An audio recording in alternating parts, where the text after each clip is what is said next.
हलाल की कमाई।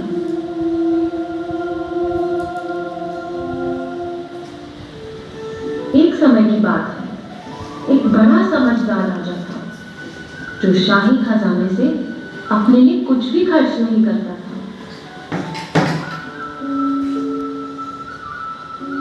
वो दिन भर दरबार का काम करता, फिर घर वापस जाकर अपने हाथ से धार्मिक किताब में से वाणी लिखता और नौकर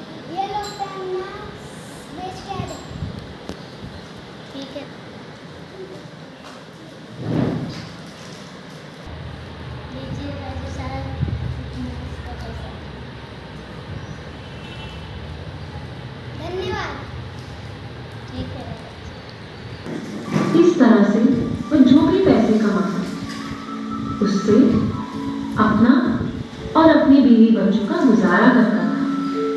वह हमेशा हक हलाल की कमाई खाता था।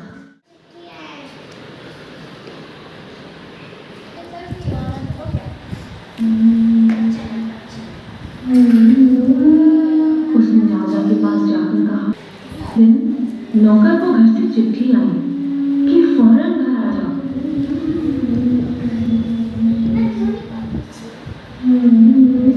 कहा कि मुझे मेरी तनख्वाह दे दी। राजा ने कहा, माफ करना, लेकिन मेरे पास तो अभी पैसे नहीं हैं।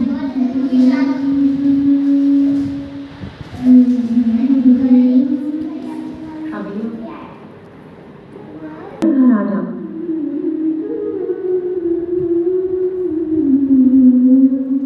जब तीसरी बार संदेश आया, चालू जाओ।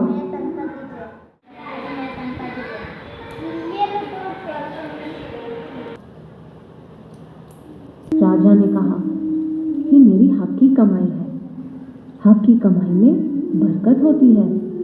जाओ, मालिक दया मेहर करेगा।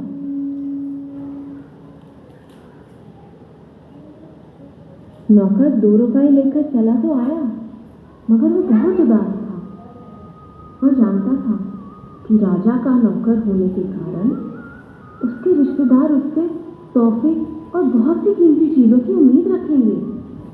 चिंता में डूबा तो सड़क पर धीरे धीरे जा रहा था। किसान दिखाई दिया जो बड़े सस्ते और मीठे अनार बेच रहा था। उसने 2 रुपये के अनार खरीद लिए, लेकिन वो ये देखकर बड़ा हैरान रह गया कि 2 रुपये के उससे इतने सारे अनार मिल गए। जब वो पड़ोस में राजा ने पूछा तो वहां उसे जो भी मिला बहुत परेशान दिखाई दिया। था कि वहां की रानी बीमार थी और सभी हकीमों की राय थी कि रानी की जान बचाने का एक ही तरीका था। कि वहां की रानी बीमार थी और सभी हकीमों की राय थी कि रानी की जान बचाने का एक ही तरीका था कि उसे अनार का रस दिया जाए। होते थे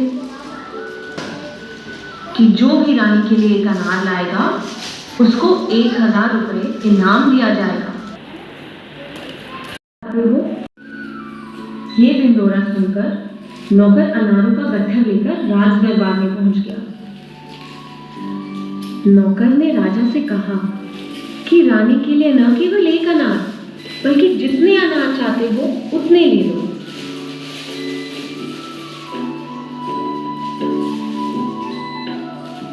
राजा बहुत खुश हुआ। उसने दर्जनों अनार ले लिए और हर एक अनार के 1000 रुपए के हिसाब से पैसे दे दिए। यहाँ तक कि राजा ने 1000 रुपए के हिसाब से पैसे दे दिए। यहाँ तक कि राजा ने 2 सिपाही भी उस 2 सिपाही इसके साथ चले जाओ, इसके घर तक इसको सही सलामत पहुंचा दो। चलो।